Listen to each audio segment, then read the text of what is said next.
aluguer de helicópteros para visitas presidenciais. Se o Presidente da República abandonar a prática que tem, delegações volumosas e querer se meter em tudo, ele é o inaugurador do Rovuma Maputo. Não há nada que se faça. A única coisa que falta o Presidente inaugurar é cemitério e casa mortuária. Se calhar porque no governo dele nunca ninguém construiu um novo cemitério, nunca ninguém construiu nova casa mortuária.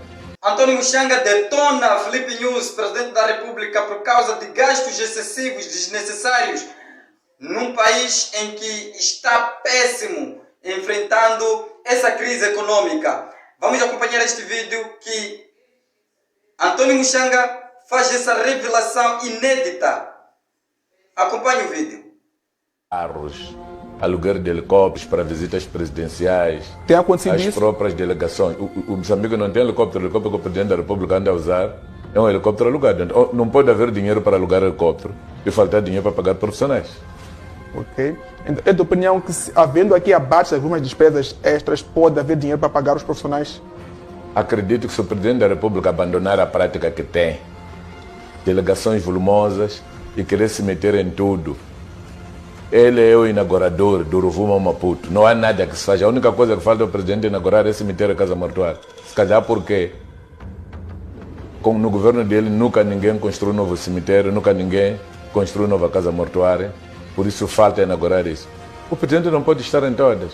O Presidente está representado até a localidade através do chefe da localidade. O Presidente está representado pelo chefe de posto. O Presidente está representado pelo administrador do distrito. O Presidente está representado pelo secretário de Estado, pelo governador. Não vejo por que necessidade o Presidente ganhar a inaugurar tudo quando anda neste país. Nessas inaugurações tem havido gastos? Há gastos, sim. É deslocações. Aquelas pessoas quando saem têm ajudas de custo. E o Presidente não vai hoje, chega hoje. Antes dele chegar ao local, as pessoas chegam lá com 4 ou 5 dias de antecedência, essas pessoas estão a marcar. A própria composição da delegação dele e a Presidência da República tem que pagar tudo isso. O que é que se faz? Desvia-se dinheiro que devia ajudar setores essenciais, porque não pode faltar o dinheiro na presidência.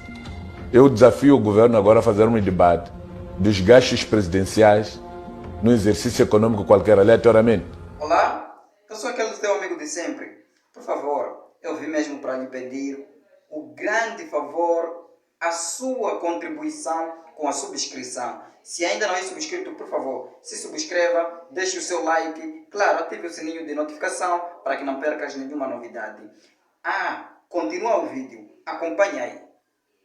Vamos buscar quanto dinheiro foi transferido para a Presidência da República para deslocações e pagamento de ajuda de custo. Alojamento, ajuda de custo e alimentação. Vais ver que há muito dinheiro no país.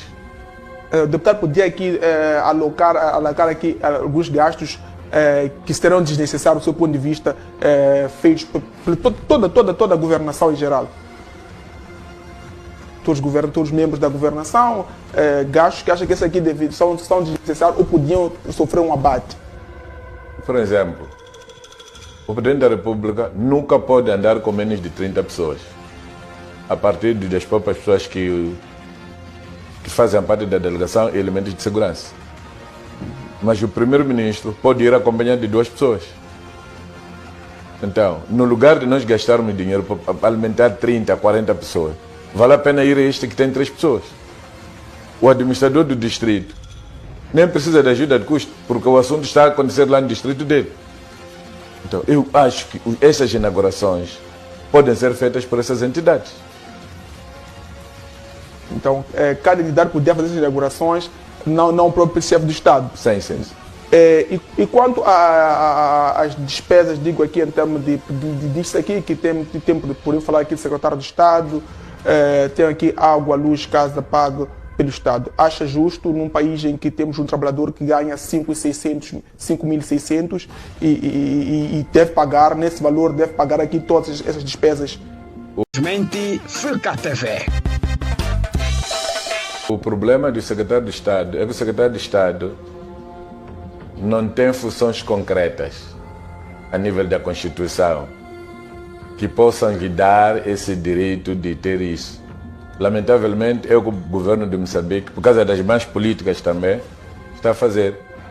Porque a Constituição nunca disse o secretário de Estado faz o que o governador devia fazer. Mas tendo em conta que houve este erro do secretário de Estado estar previsto na Constituição, podia-se encontrar um outro mecanismo de usar esse secretário de Estado que está na província para fazer algumas inaugurações em nome do Presidente da República. Aí cortávamos e reduzíamos os custos. Nós temos a situação dos vice-ministros, reitores e reitores, assim que ganham acima de 200 mil meticais. Acha que esse valor também vai de acordo com a real situação financeira do nosso país? Primeiro quero dizer que não há nenhum vice-ministro que recebe acima de 200 mil meticais. Esta é igual àquela máxima de que os deputados ganham cerca de 400 mil meticais. E ainda que ganhassem, eu estava a fazer contas, o deputado tem de pagar 32% do IRPS, tem de pagar 13% da aposentação, tem de pagar 1,5% de assistência médica e tem que pagar 0,5% de despesa com funeral. Esse dinheiro todo vai para o Estado. Então, o total dessa percentagem dá 47%. Então, procura ver com quanto é que o deputado fica. Ainda que estivesse a receber 300 e tal mil meticais. Que é o verdadeiro valor que fica com a pessoa. Então, algumas coisas são ditas, se calhar por pessoas que não percebem nem conhecem o assunto. Mas eu sei que não há nenhum vice-ministro que ganha 200 mil meticais. Falava aqui sobre deputados, sobre os cortes que tem sofrido, 40 e alguma coisa por cento. Eu questionava, será que esse valor não é suprido com os ditos bónus ou subsídios que os deputados têm ganho? Não. Simplesmente Fuca TV.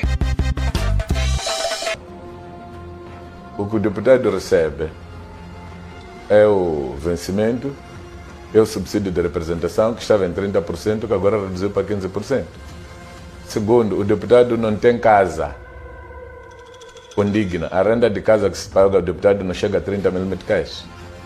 Entretanto, o ministro tem o direito de arrendar uma casa até 120 mil meticais.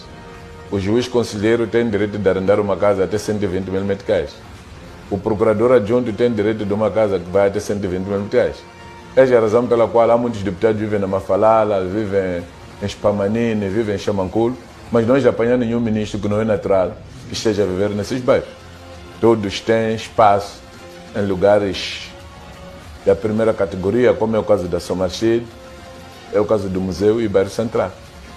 Então, este princípio é um princípio errado, porque o entendimento que nós tínhamos era que o deputado é membro do órgão de soberania, tem de ter o mesmo tratamento que tem os outros membros do órgão de soberania. O governo trouxe aqui a teoria de que querem nivelar em função do que acontece na SADC. O que nós estamos a dizer é que então que o deputado seja tratado como os deputados na SADC são tratados.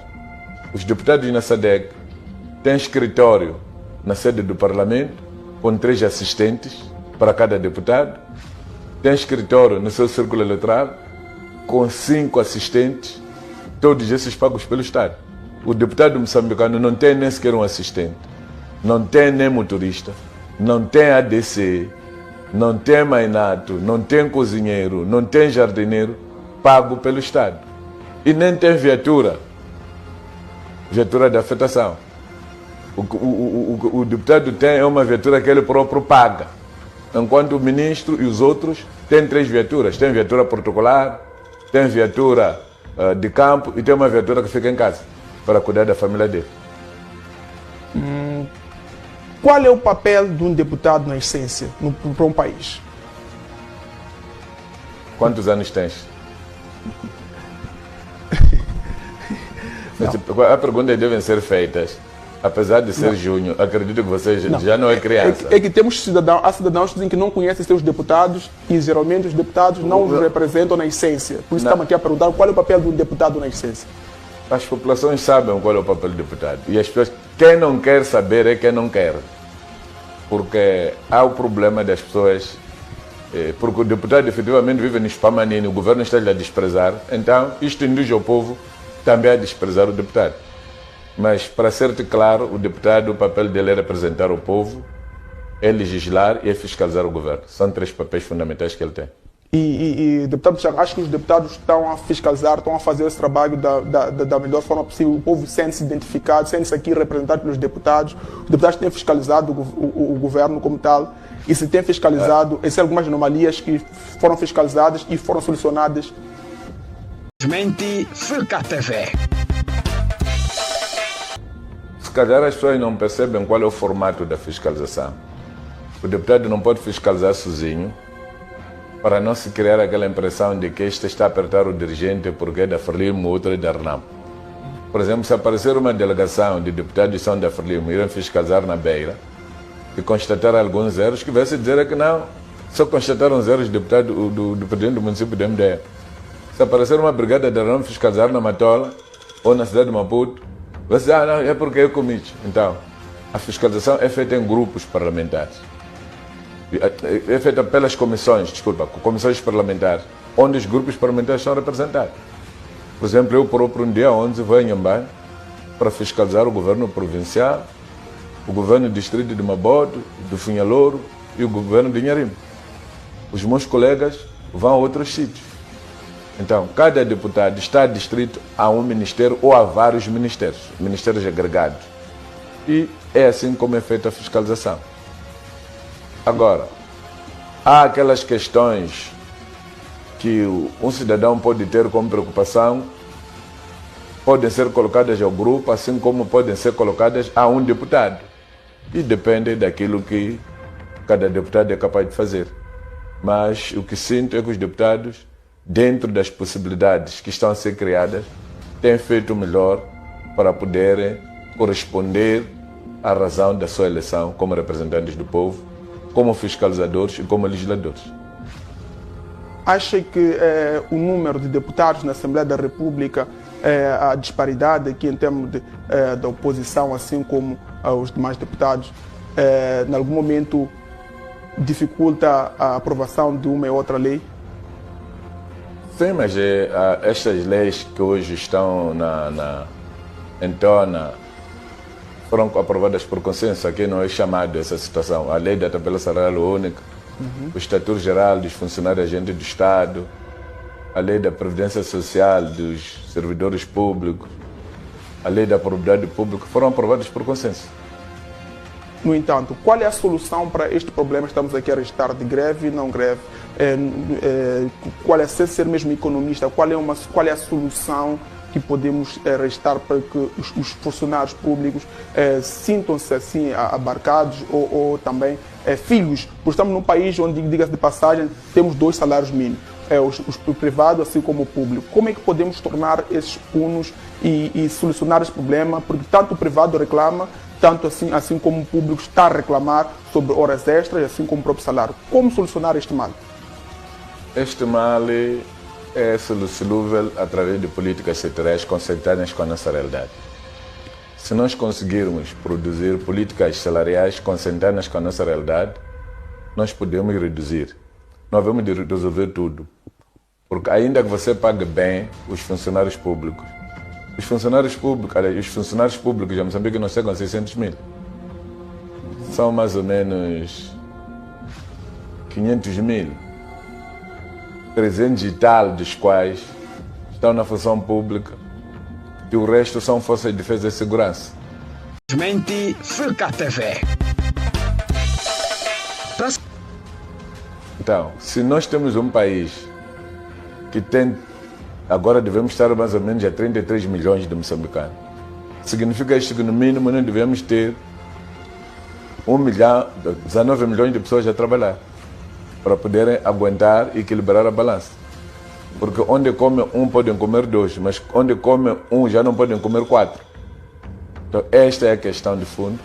Nós temos que ter políticas que nos permitem conceber postos de emprego para a população moçambicana e tiraram muita gente, muitos jovens estão na rua, mamás estão na rua, papás estão na rua, para irem ao emprego decente, onde poderão contribuir para a sua aposentação e vão contribuir também no pagamento de impostos para o país.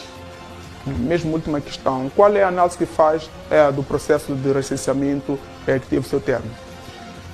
O recenseamento foi uma vergonha autêntica. Nós vimos aqui uma tentativa de fuga para frente através dos dirigentes do STAE.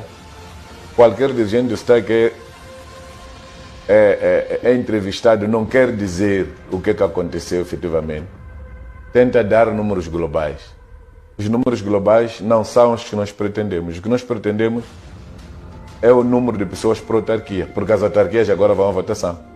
Enquanto as outras partes que não são autárquicas, essas podem ficar para o recenseamento do próximo ano. Mas nós vimos uma execução melhor em zonas não autárquicas e uma execução precária nas zonas autárquicas. Para dizer que isto foi propositado. Ainda ontem vi um estudo aí divulgado pelos especialistas de mobile a dizerem que o tipo de avarias que estavam a ser reportadas não existe, o mobile nunca tem esse tipo de avaria. Foram avarias propositadas por pessoas preparadas para fazer aquilo pelos formadores. Porque os formadores são recrutados num momento em que os partidos de oposição não estão no STAI, nem estão na Comissão Nacional de Eleições. Portanto, este problema é dos formadores. Considerações finais. Bom, quero apelar ao bom senso entre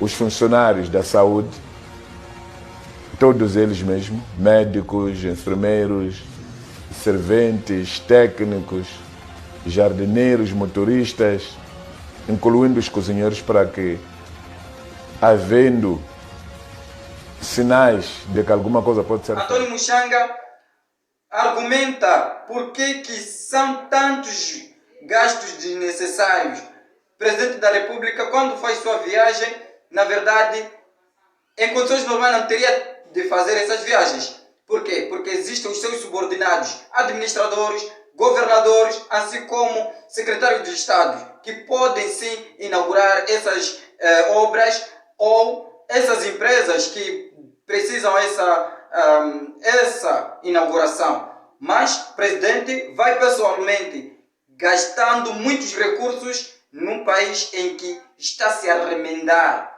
Isso é triste. É esse vídeo que eu tinha para ti. Até lá.